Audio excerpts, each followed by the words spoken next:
What's up, guys? This is Adi again for the next daily transfer roundup. We are coming down to the deadline.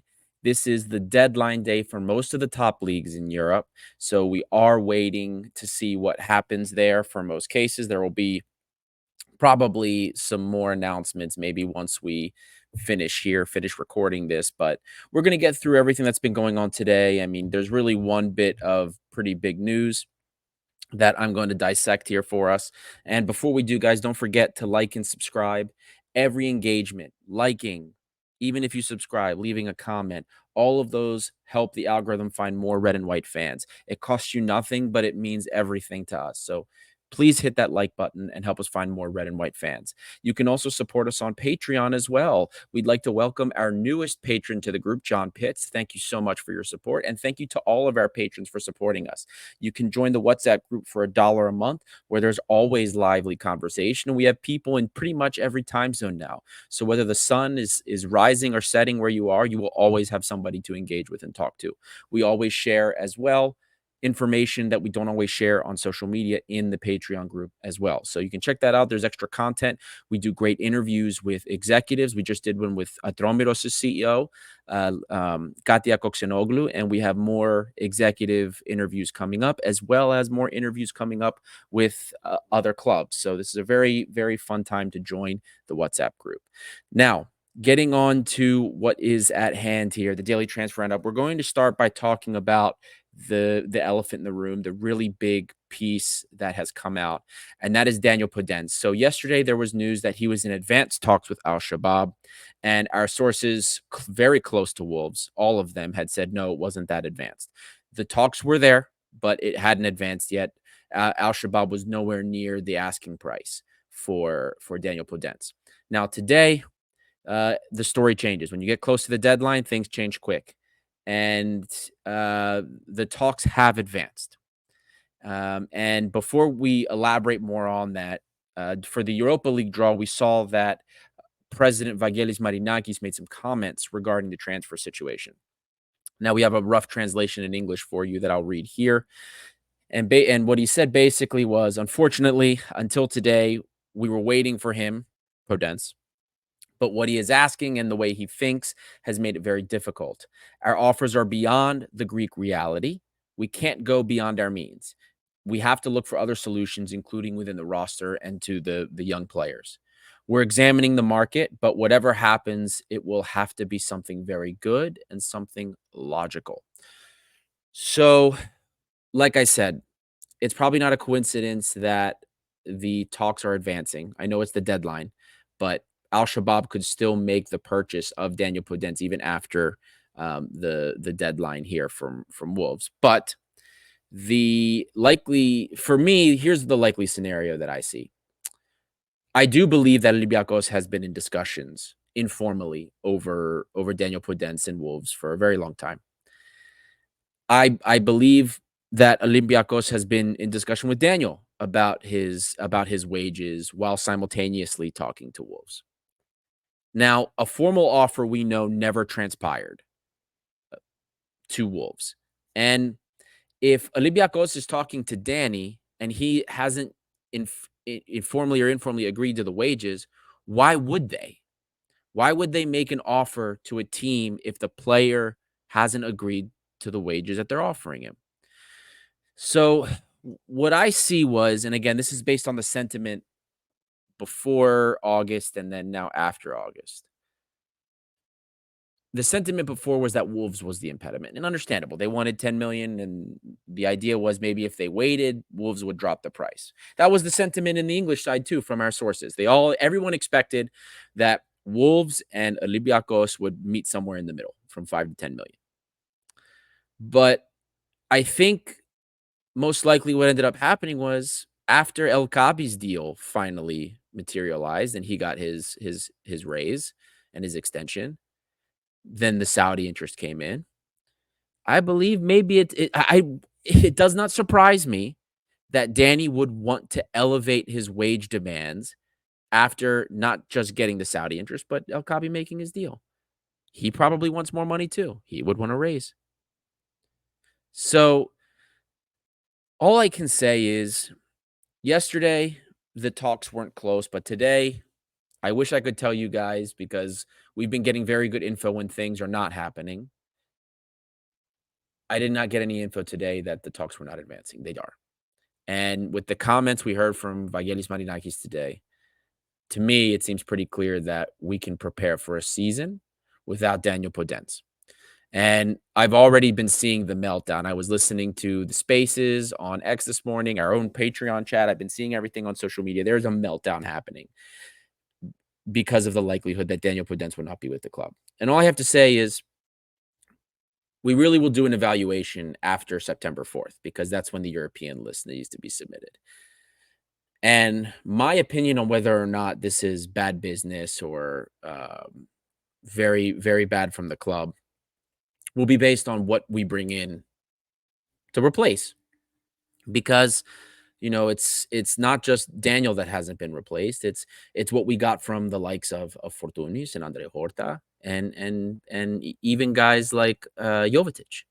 So how we replace those profiles and those attacking options and assets that we had is going to indicate to me how this business gets done. Now, did I personally want Podence to come back? I did. Am I losing my mind that he's not coming back? No, because I'm going to wait to see what happens. If the business we do is not bad, then then okay, did he maybe have a better connection with the fans? Yes. But if we're bringing somebody that gives us, or bringing multiple players that give us these different outlooks in the attacking area, I'm not going to be as upset. But again, this is something we'll have to wait and to evaluate. We also, as fans, we have to kind of come to a little bit, maybe self-reflect a little bit here, because we've talked about so much, especially in the disaster years of the last couple of years. We talked about how upset we were that the club wasn't giving opportunities for youth. Well, guess what? If we're not bringing Daniel Podence back, guess who's going to get some minutes? Papa Canelos. Now, personally, I didn't think he was ready, but he's a good little player. He just has to make some better decisions, and there's a huge future for him. Regardless of who comes in, I'm going to guarantee you that Papa Canelos is very likely to get more minutes than he was before. So we have some very great academy kids that are also being rostered this season. Bakulas, Muzakitis. These are players that we know are going to be playing. With depending on what happens with Biancon, maybe we could see these. We'll see some minutes as well. But guys, we have some really good talent, and this is an opportunity for them to step up. This is probably why we didn't bring back Horta either. With what we've seen from Muzakitis and Bakulas, these kids can offer us something this year. I'm not expecting them to play 30 games, but we get 10, 20 games out of them. That's a success. And we have to understand that we can't just fill the team with major signings every year. Otherwise, the development of these kids also gets shelved. Now, there is a balance between the two. And we've been talking this whole year that, especially up to this point, our needs right now still, we need another attacking player. We definitely need a winger, whether it was Podence or somebody else, is what we said. Most likely a left back, another attacking player, kind of to provide something like the Horta Jovetic replacement, and we'll see what happens. We still have a few days to go in the deadline for the Greek deadline. We've seen the options get evaluated, and we'll talk about a couple of the other ones. But this is the situation, and I know people are upset. Let's wait and see what happens, and then we will evaluate what actually has come in. I know it doesn't look good. I know everyone's upset that not only were we unable to retain Costas Fortunis, but we're unable to retain Podence. But let's wait and see how the window plays out, because you might be surprised what comes in. So we'll talk more about Daniel Podence. We're going to talk more about this, of course, and there's a few more days we'll be doing these daily transfer roundups, and then we have the match against Lamia coming up as well. So everybody needs to take a chill pill, and then we'll see what happens. Okay? I know it's hard. I know you're anxious, but let's wait and see what happens. The next rumor that has come up was Hakim Ziyech this morning. There was discussions that the Moroccan right winger is a target of Olympiacos. He's a Galatasaray player currently, but he's a player that's been evaluated. A club from the UAE is also interested in him. So this is a more experienced option on the wing that could offer some creativity in the absence of Daniel Podence, or he plays on the right wing as well. So we'll see. We'll see how that turns out. That was a very loose rumor, and it's a source that personally I haven't seen before, but this is we've been looking at a lot of Moroccan profiles, plenty of them, so it doesn't surprise me at all. And Hakim Ziyech, a lot of people have some memories of seeing him in various international competitions and club competitions. And finally, we were linked previously with Wilfried Zaha, former Crystal Palace player, and he's been playing in Turkey. And we kind of talked about yesterday that that rumor really didn't make sense to us, and it wasn't something that we could corroborate. One, for the fact of how much he was getting paid, but for various reasons. In the end, he's getting loaned out to Lyon. So this kind of supports our doubts with respect to this transfer and the potential rumor for us. He was just way too expensive for Olympiacos. If we couldn't afford Daniel Podence, I don't believe this guy we would be able to afford a player who's making in Turkey like almost 4 million net. So impossible.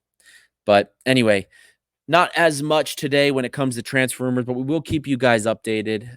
We do have a match coming up tomorrow, so very excited to see the team play again. There are holes that need to be filled, and there are signings that will come. Like I said, the Greek transfer deadline ends on the 11th. We have to get our players into the EU list by the 4th. There's a lot of business that can happen at this club within the next few days. So let's see what happens. Whether Podence is here or not, this is Olympiacos. We support Olympiacos. I understand the frustrations, but we'll see what happens. You may be surprised with what the club brings in, but this is my opinion now. I believe that even with what's been going on, I prefer the business that we're doing this summer over the business that we've been doing at least the last 5, 6 years. I get that we haven't been able to retain all the players that we wanted, but the business is much more measured this year. We offer what we can offer, and that's it. Watch the Carapapas interview. It'll give you a lot more understanding of what Olympiacos is capable of and how we're going to approach transfers. It is what it is, guys. I know we all wanted Podence. I know the stadium's been chanting for him, but this is the reality. Greek football has a reality. So we'll see. We'll see what happens. Let's wait till the end of the transfer deadline. Let's see what we actually do, what business is done at the club. And then we will evaluate the status of the roster compared to what it was and what we were missing. I'm Adi. This is the Dos International. And we'll be back to you tomorrow for yet another transfer roundup and perhaps even a live show after the game. So take it easy, everyone, and do not lose your heads.